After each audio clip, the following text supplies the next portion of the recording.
Most business owners think a cyber attack is unlikely until it happens. The better question is, how close are you right now? Before you click on that link telling you that you just won a brand new iPhone, you are going to want to stay tuned. Let's start it up.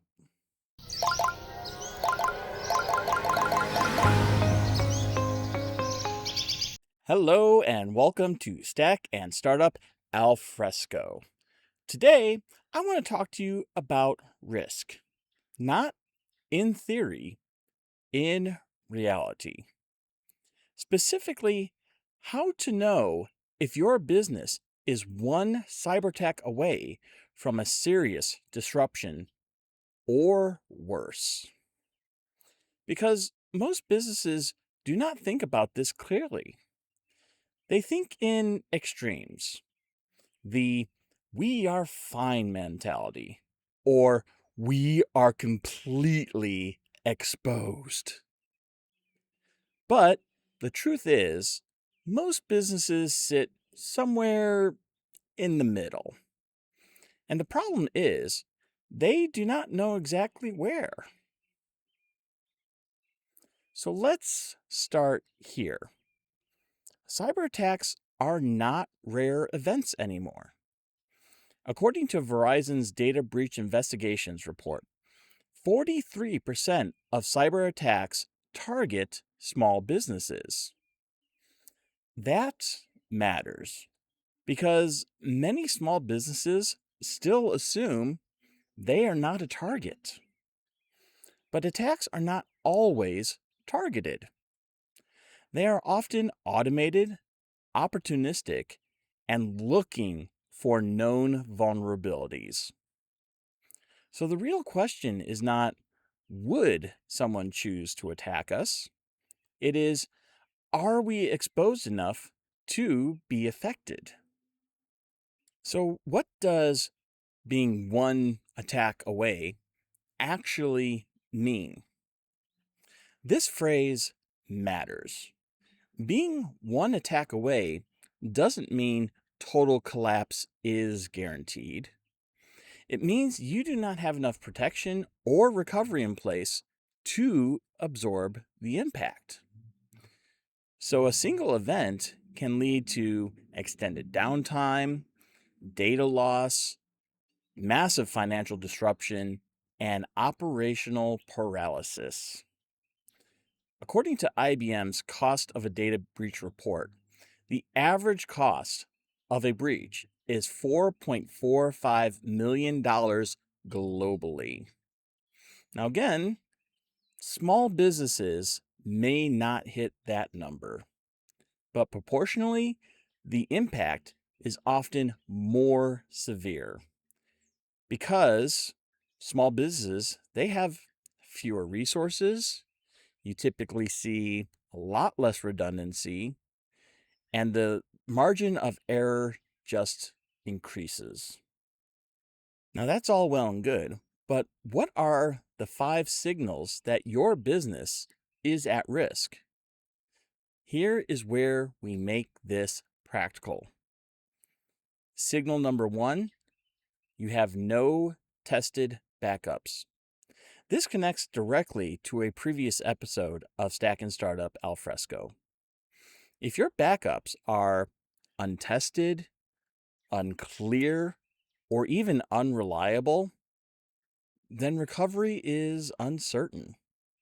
And that uncertainty is risk. Your second signal, weak or inconsistent security practices. Some examples of this are no multi-factor authentication, outdated systems, and inconsistent patching. These are not advanced issues. They're quite basic and easy to take care of. And according to CISA, the Cybersecurity and Infrastructure Security Agency, many successful attacks exploit well-known unpatched vulnerabilities. Think about zero-day attacks you hear in the news all the time. Your third signal, no visibility into your systems. If you do not know what is happening on your network, who is accessing what, where your data is, then you cannot respond effectively. And response time matters. Your fourth signal, you don't have an incident response plan. If something happens tomorrow, what do you do?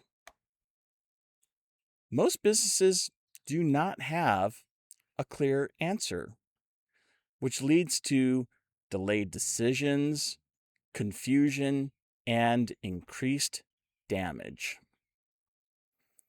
And your fifth signal, over reliance on the "it hasn't happened to me yet" mentality.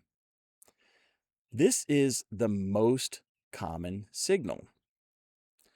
We've been fine so far. That's not a strategy. That is a timeline. And eventually, that timeline runs out. So, what actually happens during an attack? Let's walk through a typical scenario. An employee clicks on a phishing email, like that iPhone email that I mentioned earlier in the cold open. Credentials are now compromised. The attack expands to other stations, to other servers. Data is encrypted or it's exfiltrated, meaning stolen. At that point, the business is dealing with locked systems, disrupted operations, and they need to make some urgent decisions. And time matters. According to IBM, organizations with faster incident response times reduce breach costs significantly.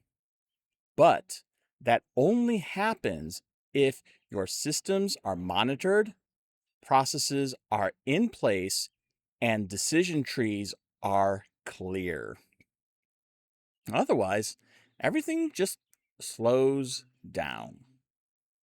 Now, let's see how to self assess your risk. You do not need a full audit to start thinking about this. Ask yourself, do we have tested backups? Are our systems consistently updated? Do we use multi-factor authentication? Do we know how we would respond to an incident? Trust me, taking an axe to your internet cable is an effective but quite extreme measure.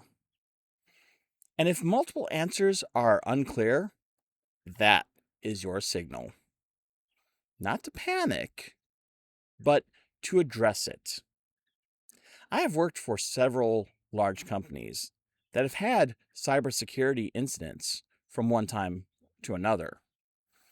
This ranged from virus infections due to customer equipment to full-on ransomware attacks. Each company had different responses.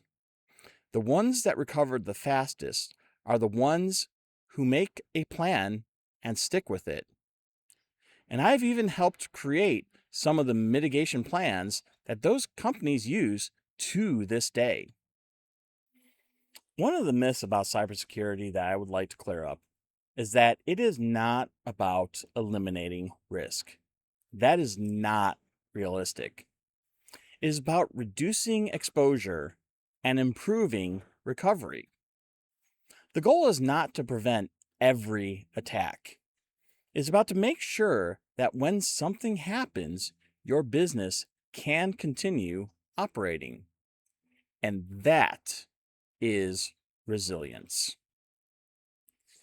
If you're not sure where your business stands, that is worth paying attention to.